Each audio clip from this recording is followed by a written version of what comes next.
بسم الله الرحمن الرحيم سبح اسم ربك الأعلى الذي خلق فسوى والذي قدر فهدى والذي أخرج المرعى فجعله غثاء أحوى سنقرئك فلا تنسى إلا ما شاء الله إنه يعلم الجهر وما يخفى ونيسرك لليسرى۔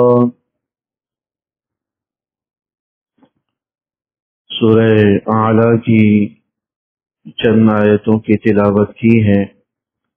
19 آیتوں پر مشتمل یہ سورہ مبارکہ ہے۔ اعلیٰ اس کا معنی آتا ہے بلند و بالا کی۔ اللہ جل شانہ کی صفت اس سورہ مبارکہ کے اندر اعلیٰ کے لفظ سے بیان کی گئی۔ پہلی ہی آیت کے اندر یہ لفظ موجود ہے، سبح اسم ربک الاعلیٰ، کہ تم اپنے رب کی نام کی تسبیح بیان کرو جو کہ بلند و بالا ہے، بزرگ و بالا ہے۔ تو لفظ اعلیٰ اس سورت کی پہلی ہی آیت کے اندر آیا ہے۔ اسی مناسبت سے اس سورت کو سورۃ الاعلیٰ کہتے ہیں۔ یہ قرآن کریم کی وہ سورہ مبارکہ ہے جو حضور علیہ السلام کو بڑی محبوب اور پسندیدہ تھی۔ حضرت علی رضی اللہ تعالیٰ عنہ فرماتے تھے کہ آپ علیہ السلام کو یہ سورہ مبارکہ بہت پسند تھی کہ بس اوقات جمعے کے بڑے اجتماع کی نمازوں کے اندر حضور علیہ السلام سورہ اعلیٰ اور سورہ غاشیہ کو پڑھا کرتے تھے۔ اسی طرح وتر کے اندر بھی پہلی رکعت کے اندر سورہ اعلیٰ، دوسری رکعت کے اندر سورہ کافرون اور تیسری رکعت کے اندر سورہ اخلاص پڑھنے کا معمول تھا۔ یعنی وتر کی 3 رکعتوں میں پہلی رکعت کے اندر سورہ اعلیٰ پڑھا کرتے اور دوسری رکعت کے اندر قل یا ایھا الکافرون اور تیسری رکعت کے اندر قل ھو اللہ احد سورہ اخلاص پڑھا کرتے تھے۔ بعض بزرگان دین سے منقول ہے کہ بزرگوں کا تہجد کی نماز کے اندر اس سورت کو پڑھنے کا معمول تھا کہ تہجد کی کسی نہ کسی ایک رکعت میں سورہ اعلیٰ کو ضرور پڑھا کرتے تھے، کیونکہ اللہ جل شانہ نے اس کے اندر جو برکات اور ثمرات رکھی ہیں وہ بہت زیادہ تھے، اور تہجد جیسی نماز کے اندر بھی اس کا اہتمام آپ علیہ السلام بھی فرماتے تھے، بزرگان دین سے بھی منقول ہے۔ بلکہ جمعے کے دن جیسا کہ پچھلے درس میں بھی عرض کیا تھا کہ اگر کبھی جمعہ اور عید دونوں کا اجتماع ہو جاتا تو آپ جمعے کی نماز میں بھی اور عید کی نماز میں بھی دونوں نمازوں میں سورہ اعلیٰ اور سورہ غاشیہ کی تلاوت فرمایا کرتے تھے۔ اس سورت کی پہلی ہی آیت کے اندر سبح اسم ربک الاعلیٰ حضور علیہ السلام سے خطاب کرتے ہوئے فرمایا کہ آپ اپنے رب کے نام کی تسبیح بیان کیجئے جو کہ بلند و بالا ہے۔ الذی خلق فسوى، جس نے ہر شے کو پیدا کیا، فسوى اور پھر اسے ٹھیک ٹھیک پیدا کیا، برابر سرابر پیدا کیا، اعتدال کے ساتھ پیدا کیا۔ والذی قدر فہدى، اور تمہارا رب وہ ہے جس نے ہر چیز کو ایک نپے تلے اندازے سے پیدا کیا، فہدى پھر اسے راستہ بھی دکھلایا۔ والذی اخرج المرعى، اور تمہارا رب وہ ہے جس نے سرسبز و شاداب چارے کو اگایا، فجعلہ غثاء احوى، پھر اس کو سیاہ کوڑے کرکٹ میں تبدیل کر دیا۔ سنقرئک فلا تنسى، ہم آپ کو ان قریب قرآن پڑھائیں گے اس طرح کہ آپ نہ بھول پائیں گے، الا ما شاء اللہ، مگر وہ آیات جسے اللہ چاہے آپ بھول جائیں گے۔ انہ یعلم الجہر وما یخفی، یقیناً اللہ ہی وہ ذات ہے جو ہر چھپی ہوئی بات کو بھی جانتا ہے اور ہر کھلی ہوئی جہری بات کو بھی جانتا ہے۔ وَنُيَسِّرُكَ لِلْيُسْرَى، اور ہم قریب آپ کو اس دین اور اس شریعت کو آپ کے لیے آسان بنا دیں گے۔ یہ ان آیات مبارکہ کا ترجمہ تھا۔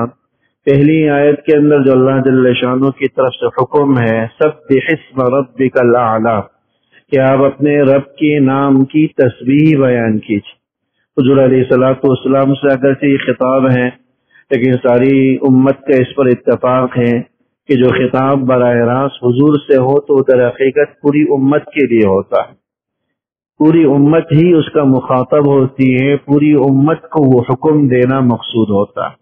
تو ہے کہ اس تسبیح کا حکم پوری امت کو اللہ جل شانہ دے رہے ہیں کہ تم اپنے رب کے نام کی تسبیح بیان کرو۔ جیسے ہی آیات نازل ہوئی، احادیث مبارکہ کے اندر آتا ہے کہ حضور علیہ الصلوۃ والسلام نے فوراً سے بیشتر اس حکم پر عمل کیا۔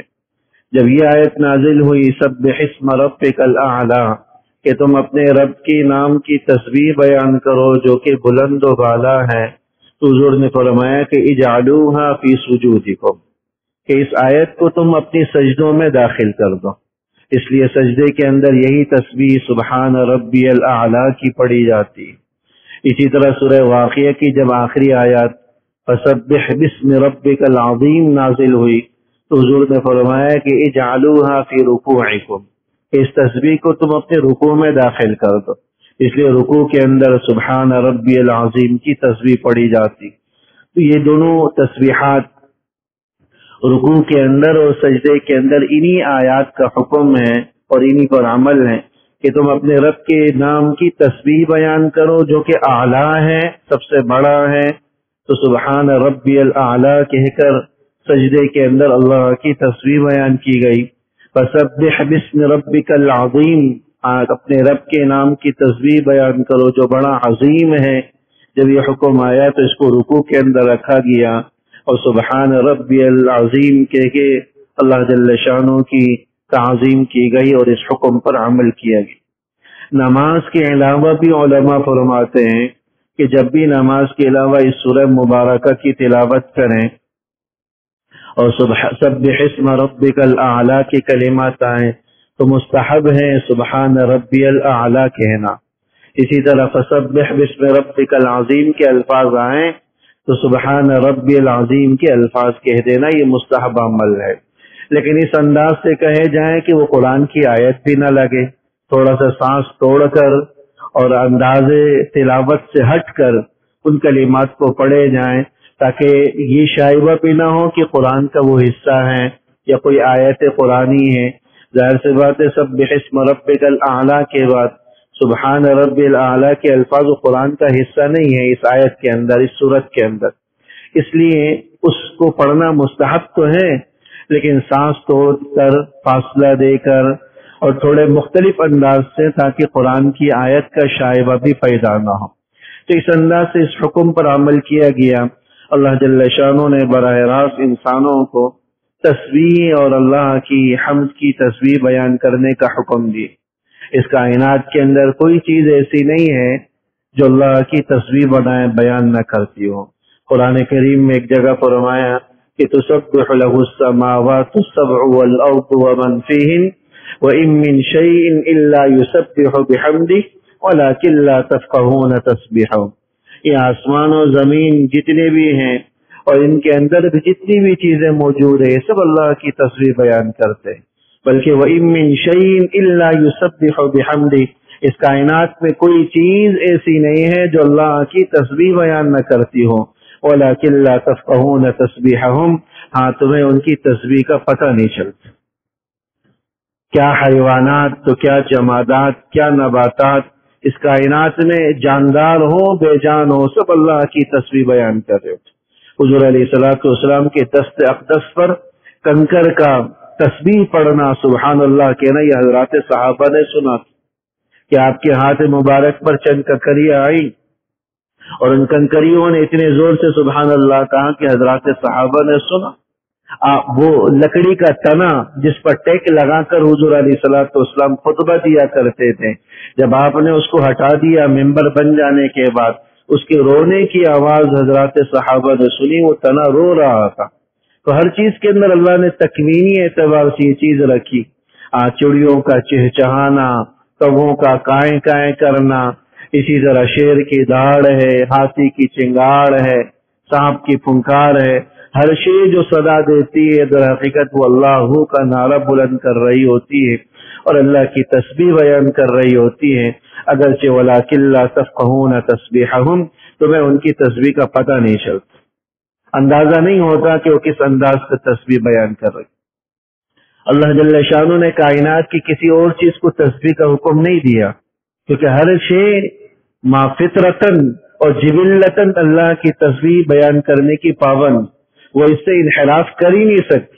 یہ انسان ہے جو اپنی دنیا میں لگ کر اللہ کی تسبیح سے غافل ہو جاتا ہے۔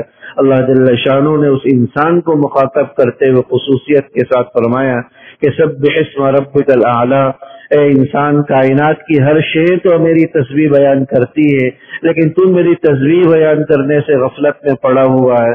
تجھے میں یاد دلاتا ہوں کہ اپنے رب کے نام کی تسبیح بیان کر، اپنے رب کے نام کی تسبیح بیان کر، کیونکہ جو تیرا رب بھی ہے، رب کا لفظ لا کر بھی بیان کر دیا کہ تیرا پالنے والا بھی وہی، تیرا پروردگار بھی وہی، تجھے رزق دینے والی ذات بھی وہی۔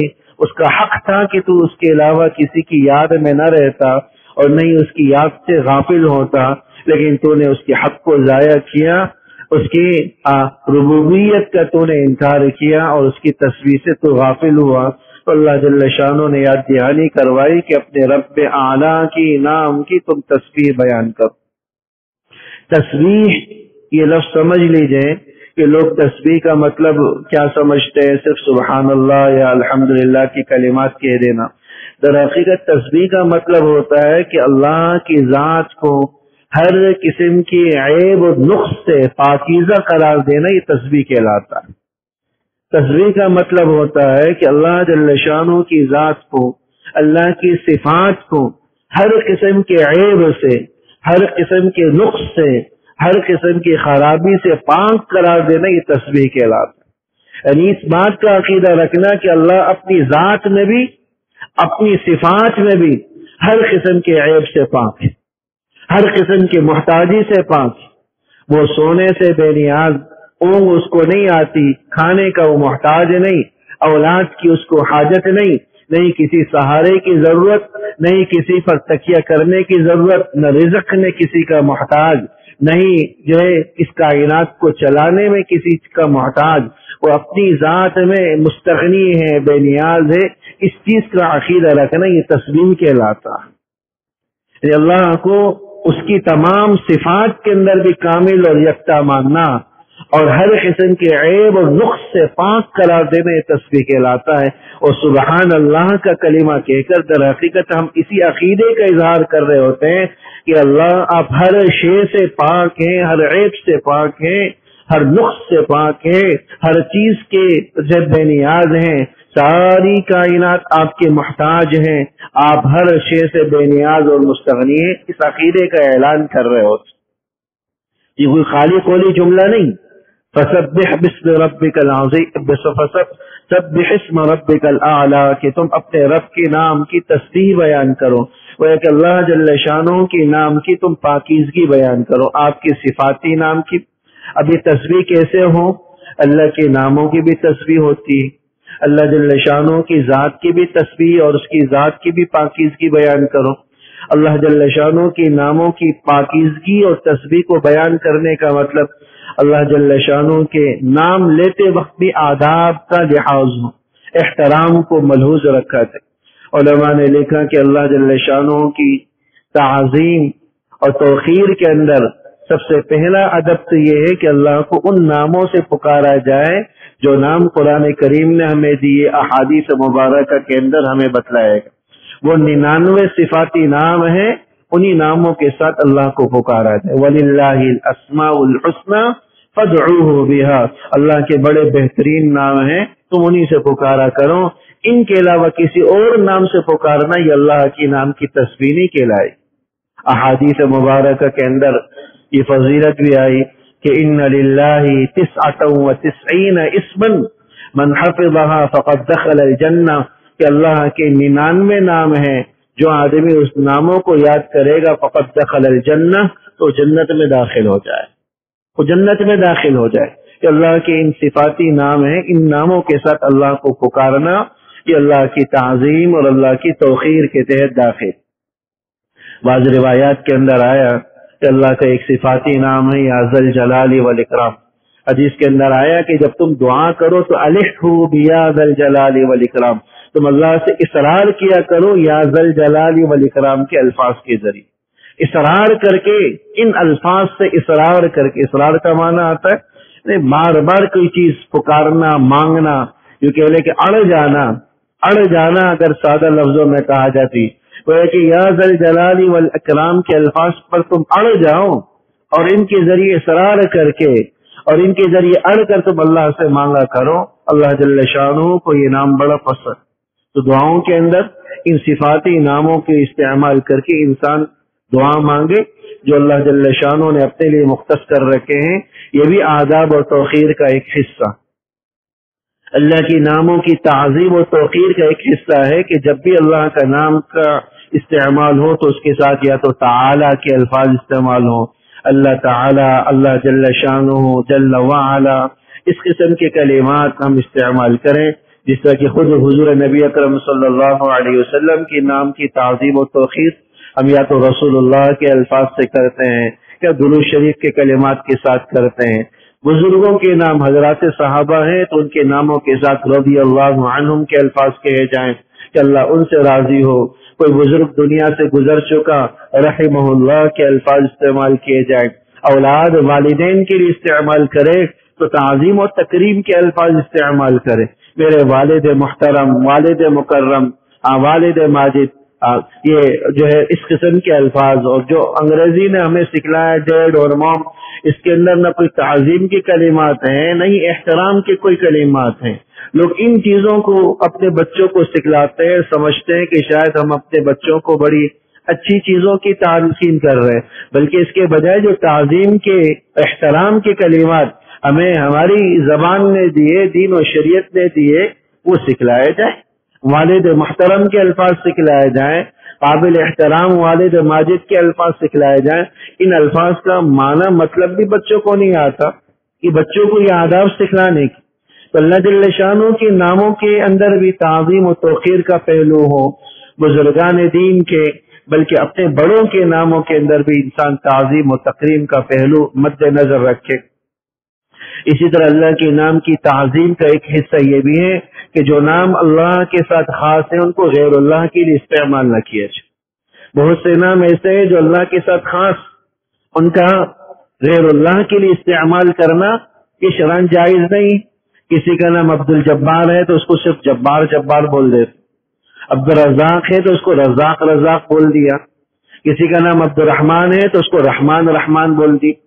ہمارے ایک منسٹر گزر چکے ہیں جو انتقال کر گئے، عبد الرحمان ملک ان کا نام تھا، لوگ پوری دنیا ان کو رحمان ملک بولا کرتی، جو شرعاً ناجائز اور گناہ کے زمرے میں داخل۔ یہ رحمان، رزاق، جبار، یہ اللہ کے وہ نام ہیں جو اللہ کی ذات کے ساتھ خاص، ان کا لفظ عبد لگائے بغیر غیر اللہ کے لیے استعمال جائز نہیں۔ یہ بھی بے توقیری کے اندر آتا ہے کہ ہم کسی کا نام عبد المجید ہے تو اس کو مجید بول دیں، بلکہ لوگ اس کو بھی بگاڑ دیتے ہیں، مجید کو جیدے جیدے بولنا شروع کر دیتے۔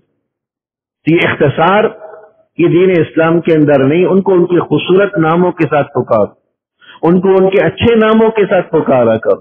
یہ ظلم کا ایک حصہ ہے، یہ بھی جو ہے نا ناجائز اس کے اندر داخل ہے۔ قرآن کریم میں سورہ حجرات کے اندر اللہ جل شانہ نے اسی چیز کی تلقین فرمائی کہ ان کو ان کے اچھے ناموں کے ساتھ پکارا، وَلَا تَلْمِزُوا أَنفُسَكُمْ وَلَا تَنَابَزُوا بِالْأَلْقَابِ، یہ ان کو لقبوں کے ساتھ یا مختصر الفاظ کے ساتھ جو ان کے نام رکھ دیے جاتے ہیں، نک نیم وغیرہ، ان ناموں کے ساتھ مت پکارا کرو۔ یہ انگریزوں کا خاصہ ہے، ہمیں تو یہ اسلام نے خوبصورت نام دیے ہیں، ان کی بنیاد پر پکارا جائے، ان کو رکھا جائے۔ اور اچھا آج کل یونیک اور انٹیک ناموں کے چکر میں لوگوں نے ناموں کا بھی حلیہ بگاڑ، ایسے ایسے نام بچوں کے رکھ دے جاتے ہیں جن کے کوئی سر پیر نہیں ہوتا، جن کا کوئی معنی مطلب نہیں ہوتا۔ لوگوں کے پاس اپنے ناموں کا مطلب اور معنی نکالنے کا ایک بڑا ذریعہ گوگل ہے، اس کے ذریعے سرچ کر لیتے ہیں، وہ جو نام بتلا دے، معنی بتلا دے تو بس آنکھیں بند کر کے اس پر یقین کر لیتے ہیں۔ حالانکہ یہ بات طے ہے کہ تقریباً 90% الفاظ کے معنی غلط بتلائے جاتے ہیں۔ ایک نام ہے جس کا بتلا دیا کہ بھئی یہ جنت کے ایک پھول ہے، اب اس کا نہ ذکر جنت کے پھول کا آپ کو کیسے پتا چلا گوگل کو؟ یہ تو قرآن میں آیا ہوگا نہ حدیث میں آیا ہوگا، نہ قرآن میں آیا نہ حدیث میں آیا، لیکن نام رکھ دیا جاتا ہے بھئی ایک جنت کا پھول ہے، ایک جنت کا ایک دروازہ۔ تو اس لیے اللہ جل شانہ کے ناموں کا بھی ادب و احترام ہو، جو خاص اللہ کی ذات کے ساتھ مختص ہیں، ان کا غیر اللہ کے لیے استعمال یہ شرعاً جائز نہیں ہے۔ ان ناموں کے استعمال کرتے وقت بھی انسان کو احتیاط برتنی چاہیے، اور یہ بھی اللہ کے ناموں کے احترام، تعظیم و توقیر کا ایک حصہ ہے کہ ان مختص ناموں کو غیر اللہ کے لیے استعمال نہ کیا جائے۔ سبح اسم ربک الاعلی، کہ تم اپنے رب کے نام کی تسبیح بیان کرو جو کہ اعلیٰ ہے، بلند و بالا ہے۔ پھر اللہ جل شانہ نے کچھ صفات اپنی گنوائی ہیں۔ الذی خلق فسوی، جس نے ہر چیز کو پیدا کیا۔ خالق وہی، گویا کہ اللہ کی صفاتی ناموں میں سے ایک نام، صفاتی نام خالق، کہ خالق اللہ ہی کی ذات۔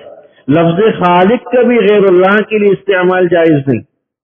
ہمارے معاشرے کے اندر کوئی آدمی کسی چیز کا ایجاد کر لیتا ہے، کوئی کسی چیز کو جو ہے نا بنا لیتا ہے، تو کہتے ہیں کہ فلاں چیز کا خالق کوئی تصویر ساز ہے، اس کو مصور بول لیتے ہیں۔ مصور ہی اللہ کے صفاتی ناموں میں سے ہے۔ غیر اللہ کے لیے، تصویر ساز کے لیے مصور کا لفظ استعمال کرنا جائز نہیں بنانے والے کے لیے۔ اصل بنانے والی ذات اللہ جل شانہ کی، خالق وہی، مصور وہی۔ غیر اللہ کو خالق کہہ دینا، غیر اللہ کو مصور کرا دینا، یہ وہ چیزیں ہیں جو ہمارے معاشرے کے اندر رائج ہے لیکن ہے ناجائز۔ ان ناموں کا غیر اللہ کے لیے استعمال جائز نہیں۔ خالق اللہ کی ذات ہے، مصور صرف اور صرف اللہ کی ذات ہے۔ مصور کا معنی الذی خلقک فسواک، جس نے تمہیں پیدا کیا، پھر برابر سرابر پیدا کیا۔ وصورک، تمہاری صورتیں اور شکلیں پیدا کی۔ فعدلک، پھر برابر سرابر کر کے تمہیں پیدا کی۔ تو الذی خلق، جس نے ہر چیز کو پیدا کیا، فسوا، اور پھر برابر کر کے اعتدال کے ساتھ پیدا کی۔ اعتدال کا مطلب یہ ہے کہ جس کو جتنی چیزوں کی ضرورت تھی اللہ نے اتنا ہی دیا۔ انسان کے دو ہاتھ رکھے، دو آنکھیں رکھی، دو کان رکھے، اعتدال کے ساتھ۔ امام غزالی رحم اللہ فرماتے ہیں کہ اللہ جل شانہ نے اس کائنات کی ہر چیز کو اتنے خوبصورت انداز سے پیدا کیا کہ مزید خوبصورتی ممکن ہی نہیں تھی۔ مزید خوبصورتی کا کوئی امکان ہی نہیں ہے کہ اس انسان کی شکل کو اس سے مزید کوئی خوبصورت بنا سکے، اس جانور کی شکل کو اس سے بڑھیا انداز میں کوئی اور بنا سکے، اس سے کوئی امکان ہی نہیں تھا۔ ممکن ہی نہیں ہے کہ اس سے خوبصورت انداز میں کوئی بنا سکے۔ تو اللہ جل شانہ ہی فرمانے فسوا، کہ ہر چیز کو اللہ نے اعتدال کے ساتھ پیدا کی۔ انسان کو پیدا کیا تو اعتدال کے ساتھ، نہیں بہت زیادہ طویل القامت، نہیں بہت زیادہ مختصر۔ کچھ اگر چھوٹے قد کے ہوں تو ایک الگ چیز ہے، لیکن عمومی جو قد کاٹ ہوتا ہے وہ ایک اعتدال کے ساتھ ہوتا ہے۔ تو ہر چیز کے اندر، بلکہ کائنات کی ہر شے کو اگر آپ دیکھیں تو اللہ جل شانہ کی قدرت کا آپ کو تصور، یقین آ جائے کہ ہر چیز کے اندر جس اعتدال اور خوبصورتی کے ساتھ اللہ نے پیدا کیا ہے، دنیا کی کوئی طاقت ایسا پیدا نہیں کر سکتی۔ اس زمین کو دیکھ لیں، اس زمین کے اندر اللہ نے جتنی بھی چیزیں پیدا کی وہ انسان کی ضرورت کی حد تک پیدا کی۔ کوئی چیز حد اعتدال سے زائد نہیں ہے۔ بارشیں ہو رہی ہیں ایک اعتدال کے ساتھ، پانی ہے سمندروں میں ایک اعتدال کے ساتھ، وہ اپنے اعتدال کی حد سے باہر نہیں نکلتا۔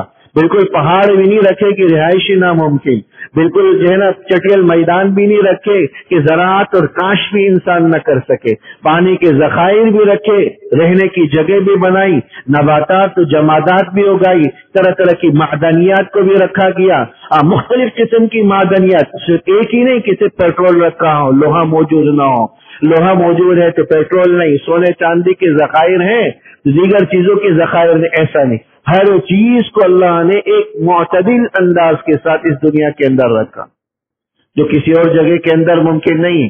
اللہ جل شانہ نے اس زمین کو ہی رہنے کے قابل بنایا، اس زمین کو ہی رہنے کے۔ ان اللہ جعل، قرآن کریم، واللہ جعل لکم الارض بساطا، قرآن کریم میں اللہ نے تمہارے لیے اس زمین کو بچھونا بنایا ہے، رہنے کی جگہ بنایا ہے، لتسلکوا فیہا، تاکہ اس پر تم رہو، چلو پھرو۔ تو رہنے کے لیے جو اسباب ایک انسان کی بنیادی ضرورت کے ہیں وہ یاد رکھیے گا کہ صرف اور صرف زمین کے اندر موجود ہیں، کسی اور سیارے کسی اور ستارے کے اندر موجود ہے نہیں۔ آج جو چاند پر پہنچنے کی دوڑیں لگی ہوئی ہے، ہر ملک چاہ رہا ہے کہ بھئی کسی طرح کوئی خلائی شٹل کے ذریعے ہم چاند پر پہنچ جائیں۔ ابھی قریب میں ہی پڑوسی ملک پہنچ گیا، بلکہ چاند میں جگہ اور پلاٹ بھی الاٹ ہونے لگے۔ تو یہ ذہن میں بٹھا لیجیے گا، ہو سکتا ہے کہ کسی ذریعے سے اور مصنوعی طریقوں سے وہاں کچھ رہائش کی کچھ نہ کچھ وہ بیان کر دیں، لیکن جو فطری چیزیں ہیں رہائش کے لیے درکار ہیں وہ صرف اور صرف زمین کے اندر موجود ہے، کسی اور سیارے کے اندر موجود ہے۔ ہر چیز کا ایک مناسب اعتدال کے ساتھ ہونا جو انسان کی بنیادی ضروریات میں ہے وہ صرف اللہ نے اس زمین کے اندر رکھی ہے، وہ چاند کے اندر موجود نہیں ہے۔ مصنوعی طریقے سے ہو سکتا ہے کچھ لوگوں کے لیے اس کو قابل رہائش بنا دیا جائے، زمین سے چیزیں لے جا کر، لیکن فطری طور پر اللہ نے رہائش کے قابل اس دھرتی کو، اس زمین کو ہی بنا، کسی اور سیارے کو اس قابل بنایا ہی نہیں گیا کہ وہ انسانوں کے رہنے کے قابل ہوں، اور مخلوقات ہوں تو وہ اپنی جگہ ہو سکتی ہیں، لیکن انسانوں کے رہنے کے قابل اللہ نے جو چیز بنائی ہے وہ زمین بنا۔ الذی خلق فسوا، اللہ ہی وہ ذات ہے جس نے ہر چیز کو پیدا کیا، فسوا، اور پھر اس کو برابر سرابر کر کے پیدا کیا۔ والذی قدر فہدی، نفع تلے اندازے کے ساتھ اللہ نے پیدا کیا، اور نہ صرف پیدا کر کے یوں ہی چھوڑ نہیں دیا، فہدی، اس کو اللہ نے راستہ بھی سکھلا دیا، راستہ بھی بتلا دی۔ علماء اس جملے کا مطلب بتاتے ہیں کہ اللہ جل شانہ نے ہر چیز کو پیدا کرنے کے بعد ان صلاحیتوں اور ان صفات کو استعمال کرنے کا فطری طور پر ان کے اندر نظام رکھ دی۔ وہ بغیر سیکھے بھی، بغیر تعلیم حاصل کیے بھی اپنے ان فطری چیزوں کو وہ خود بخود استعمال کر لیتا، نہ سکھانے کی ضرورت، نہ کسی سے سیکھنے کی ضرورت۔ ایک بچہ ابھی پیدا ہوا، نومولود بچہ جس پر چند دن نہیں گزرے، اس کو ماں کی چھاتی سے دودھ پینے کا طریقہ کون سکھلاتا؟ ساری دنیا کے ڈاکٹر مل کر اس بچے کو طریقہ سکھلانا چاہے، تعلیم دینا چاہے، بھائی اس طرح کرو اس طرح کرو، کبھی نہیں سیکھ سکے۔ لیکن اللہ نے خودکار طریقہ اس بچے کے اندر رکھا، وہ منہ لگاتا ہے خود بخود پینا شروع کر دیتا، کیسے چوسنا ہے اس کو آتا طریقہ، کسی نے نہیں سکھایا۔ یہ ہے والذی قدر فہدی، اللہ نے نپے تلے انداز سے پیدا کیا تو راستہ بھی دکھلایا اس کائنات کی ساری چیزیں، چاند سورج ستارے سیارے ہیں، اب دیکھیں کہ ہزاروں سال سے یہ سفر کر رہے۔ سورج کو کون بتلاتا ہے کہ بھائی ہر روز ایک مختص جگہ سے طلوع ہونا ہے اور ایک ہی سمت میں اس کو غروب ہونا ہے؟ اس کے اندر یہ تاثیر کس نے رکھی؟ الذی قدر فہدی، وہ تاثیر رکھنے والی ذات اللہ کی۔ پرندے کو اڑنا کون سکھلاتا ہے؟ وہ تاثیر رکھنے والی ذات اللہ کی۔ یہ فہدی ہے کہ ہر چیز کو اللہ جل شانہ نے جو صفات اس کے اندر رکھی ہیں اس کی تعلیم بھی دے دی، کسی کے سکھلانے سے حاصل نہیں ہوئی۔ آپ اس کائنات کی چیزوں میں اگر آپ غور کریں تو آپ دنگ رہ جائیں گے۔ کچھ چیزوں کی میں مثال دے دوں، کینگرو کا تو آپ نے نام سنا ہوگا، آسٹریلیا کا قومی جانور بھی ہے۔ ماہرین بتلاتے کینگرو جو ہے نا، مادہ کینگرو 3 بچے دیتی ہے، لیکن جب وہ بچے دیتی ہے تو اس بچے کا، اس کے جو بچے ہوتے ہیں وہ مونگ پھلی کے دانے کے بقدر ہوتے، اس کے جسم کا کوئی حصہ بنا ہوا نہیں ہوتا، جیسے ایک مونگ پھلی کا دانہ ہوتا ہے ایسے اس کینگرو کا بچہ ہوتا ہے۔ اور وہ جو چھاتی کے ساتھ ایک تھیلی کینگرو کے، مادہ کینگرو کے جو ہے پیٹ کے ساتھ لگی ہوئی ہوتی ہے، 120 دن تک وہ بچہ وہاں رہتا ہے اور پھر جا کر اس کے اعضاء بنتے ہیں، اور پھر 220 دنوں کے بعد وہ وہاں سے برآمد ہوتا ہے۔ اور 3 بچے اس طرح جنتی ہے کہ ابھی ایک بچے کے اعضاء مکمل نہیں ہوتے، 120 دن گزرے نہیں ہوتے کہ دوسرا بچہ وجود میں آ جاتا، اور وہ بھی وہیں چھاتی کے اندر جو تھیلی بنی ہوئی وہاں چلا جاتا۔ پھر اس پر بھی 120 دن نہیں گزرے ہوتے کہ تیسرا بچہ پیدا ہو جاتا ہے، مونگ پھلی کے دانے کے بقدر، وہ بھی 120 دن وہاں پر رہتا۔ اللہ جل شانہ نے اس تھیلی کے اندر اس کے جسم کے ساتھ 3 پستان بنائے، اور ہر پستان کے الگ الگ کومپل ہیں، اور ہر کومپل سے جو دودھ آتا ہے وہ بچوں کی عمر کے مطابق آتا ہے، کہ کس بچے کی عمر جو ابھی ابھی پیدا ہوا اس کو کس مقدار کی، کس کوالٹی کا دودھ اس کو چاہیے، کتنی غذائیت والا دودھ چاہیے، اس کو اس کی چھاتی سے نکلتا ہے، اور جو چند ہفتوں کا ہے اس کو اس کی غذائیت کے مطابق نکلتا ہے، اور جو اس سے بڑا ہے اس کو اس غذائیت سے نکلتا ہے۔ ماں ایک ہے ایک ہی راستے سے دودھ آ رہا ہے، ایک ہی جگہ سے آ رہا ہے، لیکن ہر بچے کی عمر کے اعتبار سے اس غذائیت کو، اس کوالٹی کو کنٹرول کون کر رہا ہے؟ فہذا یہ اللہ کی ذات ہے جو یہ کنٹرول کر رہی، اللہ کی ذات ہے جو کنٹرول کر رہی۔ انسان دنگ رہ جاتا ہے ان چیزوں کو دیکھ۔ شہد کی مکھی کو آپ دیکھ، لاکھوں سالوں سے شہد بنا رہی، دنیا جہاں کے اندر کہیں بھی شہد کی مکھی موجود ہوگی، وہی کی سائز کا چھتا بنائے گی، اس چھتے کے اندر جو اس کے خانے ہوتے ہیں وہ 6 کونوں والے خانے ہوتے ہیں۔ کبھی کسی نے شہد کی مکھی کو نہیں سکھلایا یا شہد کے چھتے کے اندر نہیں دیکھا ہوگا ایک 3 کونے والا خانہ ہو اور ایک 4 کونے والا خانہ، کوئی بھیڑنگے انداز سے نہیں، ہر خانہ اس شہد کے چھتے کا 6 کونوں والا ہوتا ہے۔ ایشیا کی شہد کی مکھیاں ہوں کہ افریقہ کی شہد کی مکھیاں ہوں، تو ایک اندازے کے ساتھ بناتی ہیں اور ایک اندازے کے ساتھ جو ہے نا وہاں شہد کو پیدا کرتی ہیں۔ بعض کتابوں کے اندر پڑھا کہ شہد کی مکھی جب ایک جگہ سے پھول چوس کر آتی ہے، پھول سے رس چوس کر آتی ہے اور لے کر یہاں لاتی ہے، تو اپنے جو شہد کی جتنی بھی مکھیاں ان کو اپنے پروں کے ذریعے مخصوص اشارہ کرتی ہے کہ دیکھیے اس طرف مشرق کی سمت میں پھول موجود ہیں، وہاں سے تم رس چوس سکتی ہو، یا مغرب کی سمت میں موجود ہے، وہ ایک مخصوص اشارہ ہوتا، اور جس پھول سے اس سے رس چوس لیا ہوتا ہے وہ خاص قسم کا چھڑکاؤ کرتی ہے۔ ہر آنے والی مکھی کو پہلے سے ہی پتہ چل جاتا ہے کہ یہاں سے رس چوسا جا چکا ہے، اب مزید حاصل کرنے کی جگہ نہیں۔ یہ اللہ جل شانہ نے اس کے ذہن کے اندر ڈالا، اور اس چھتے کے اندر ماہرین بتلاتے کہ 80,000 مکھیاں بیک وقت وہاں پر پھل سکتی، 80,000 مکھیاں۔ اور بعض کتابوں کے اندر یہ بھی پڑھا کہ حقیقت ہے یا نہیں ہے کہ شہد کی مکھی محض 40 دن زندہ رہتی، یہ پڑھا ہے میں نے، حقیقت ہے یا نہیں ہے مجھے زیادہ معلوم نہیں، لیکن بعض کتابوں کے اندر پڑھا کہ محض 40 دن وہ دنیا میں رہتی، اور اس 40 دن کے اندر وہ اس آسمان اور زمین کی مسافت کے بقدر سفر کر لیتی۔ ان 40 دنوں میں کتنا وہ شہد جمع کر لیتی ہوگی؟ یقیناً ایک چمچ کے بقدر شہد جمع کر لیتی، لیکن صدیاں گزر گئی، نہ صرف یہ کہ اس شہد سے خود شہد کی مکھیوں کی غذا بھی وہی ہے، خود بھی استعمال کر رہی ہیں، اور اتنی وافر مقدار میں بنا رہی ہیں کہ ہزارہ لوگ اس سے مستفید ہو رہے ہیں، اور ہزاروں لوگوں کا کاروبار اس سے وابستہ، انسان اس سے مستفید ہو۔ علماء کرام نے اس میں ایک عجیب نقطہ بیان کیا کہ اللہ جل شانہ نے جن جانوروں کو پیداواری سے صلاحیتیں اور صفات سے نوازا ہے، جیسے گائے دودھ والے جانور ہیں، ان کے اندر دودھ دینے کی صلاحیت، وہ پیداواری صفات کی حامل ہیں۔ شہد کی مکھیاں ہیں، وہ پیداواری صفات کی حامل ہیں، وہ اپنی ضرورت سے زائد دودھ دیتی ہیں اور ان چیزوں کو پیدا کرتی۔ شہد کی مکھی شہد ہی کو استعمال کر رہی لیکن اپنی ضرورت سے زائد، اور جو ضرورت سے زائد ہوتا ہے وہ انسانوں میں تقسیم ہو جاتا ہے۔ جانور ہیں، اپنی ضرورت اور اپنی بچڑے کی ضرورت سے زائد دودھ دیتی ہیں، جو انسانوں میں استعمال ہوتا ہے وہ ذخیرہ کر کے نہیں رکھتی، جمع کر کے نہیں رکھ لیتی، ضرورت سے زائد پیدا ہونے والی چیزوں کو بانٹ دیتی ہیں، تقسیم کر دیتی۔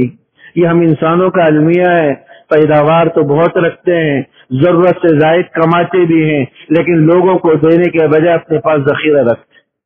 آج جتنے ادارے، جتنی کمپنیاں، جتنے بھی جو نا کارخانے موجود ہیں، کماتے ہیں اور ایک مخصوص مقدار میں ملازمین کو دیتے ہیں، اور سارا اپنے خزانے کے اندر جمع ہو رہا ہے، ان کے خزانوں میں اضافے پر اضافہ ہو رہا ہے، بینک بیلنس بڑھتا ہی جا رہا ہے، لیکن ملازمین کو اور ماتحتوں کو وہی روکھا سوکھا۔ نہ بانٹنے کا جذبہ جو اللہ نے جانوروں کے اندر رکھا تھا اس انسان کے اندر نہیں۔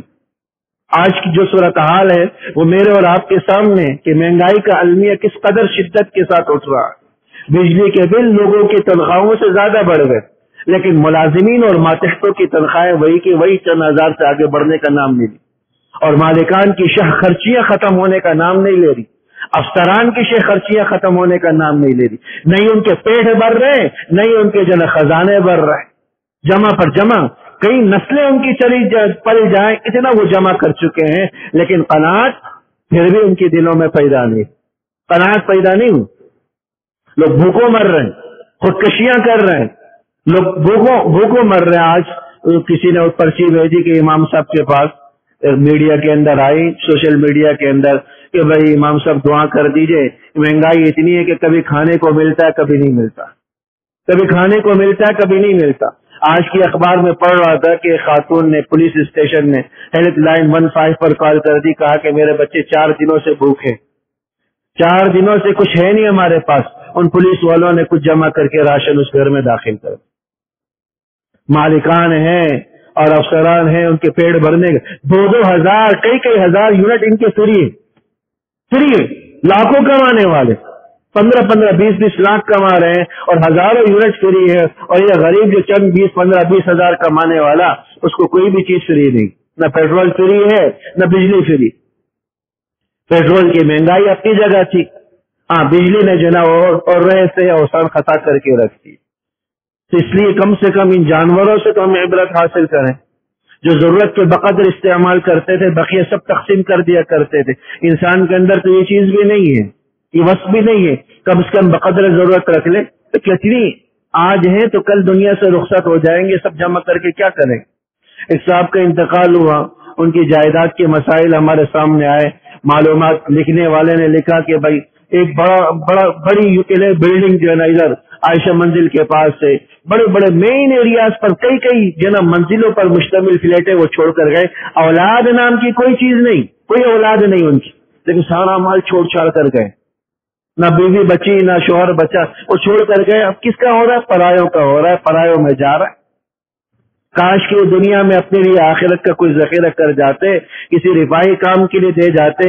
اتنے ہزاروں جو غربا فقراء معاشرے کے اندر موجود ہے، قلیل آمدنی والے لوگ موجود ہیں، ان کی مدد اور معاونت کر لیتے، دعائیں کر لے لیتے، آخرت میں ان کے لیے ذخیرہ ہو جاتے، لیکن اس کی توفیق انسان کو نہیں ملتی، اپنی لالچ کی وجہ سے، اپنے حرص کی وجہ سے۔ والذی قدر فہدی، کہ اللہ نے ہر چیز کو ایک نپے تلے انداز میں پیدا کیا، فہدی، اور پھر ہر چیز کو اس کا راستہ بھی سکھلایا۔ انگنت مخلوقات ایسی ہے کہ ان کی اگر آپ چیزوں کو دیکھیں تو میں 1-2 مثال اور بھی دیتا ہوا چلو، شہد کی اور کینگرو کی مثال کے ساتھ مگرمچھ کی مثال بھی بعض کتابوں کے اندر پڑھی کہ مادہ مگرمچھ جب بچے دیتی ہے، انڈے دیتی ہے، تو یہ انڈوں سے جب بچے نکلتے ہیں ان بچوں کو وہ کہاں محفوظ رکھتی؟ کتابوں میں لکھا ہے کہ اپنے منہ کے اندر جو جبڑا ہے، اس جبڑے کے اندر دانتوں کے اندر اللہ نے ایک تھیلی بنائی ہے، وہاں اپنے بچوں کو محفوظ رکھتی۔ مگرمچھ کے جبڑے دیکھ کر ہی انسان کو ہولا آ جائے، اس کے دانت دیکھ کر ہی انسان جو ہے نا گھبرا جائے، لیکن اس جبڑے کے اندر دانتوں کے درمیان اللہ نے ایک مخصوص تھیلی بنائی ہے، اس تھیلی کے اندر وہ اپنے معصوم بچوں کو رکھتی، وہیں وہ پلتے۔ اور مجال ہے کہ جو ان کو تکلیف پہنچے، اذیت پہنچے، جو ایک بوٹی کے لیے جو ہے نا دوسرے مگرمچھوں کو کھا جائے، لیکن اللہ وہاں پر بھی ان کو پال رہا ہوتا ہے۔ یہ کس نے سکھلایا اس مادہ مگرمچھ کو کہ اپنے بچوں کی یہاں حفاظت کرنی ہے؟ والذی قدر فہدی، اللہ ہی نے یہ راستہ اس کو سکھلایا۔ تو اللہ جل شانہ ان آیات کے ذریعے ہی بتا رہے ہیں ہر چیز کو اللہ نے ایک نپے تلے انداز میں پیدا کیا، فہدی، اور اس کو پھر راستہ بھی سکھلایا، راستے کی رہنمائی بھی دی۔ اگلی آیات کے اندر بھی مزید کچھ صفات ہیں، وقت زیادہ ہو گیا، انشاءاللہ آیت نمبر 4 سے اگلا درس آئندہ اتوار کو اللہ نے زندگی رکھی تو پیش کیا جائے گا۔ اللہ جل شانہ عمل کرنے کی توفیق نصیب کرے۔ ربنا تقبل منا انك انت السميع وتب علينا انك انت التواب الرحيم، وصلى الله تعالى على خير خلق محمد وآله وصحبه اجمعين، آمين برحمتك۔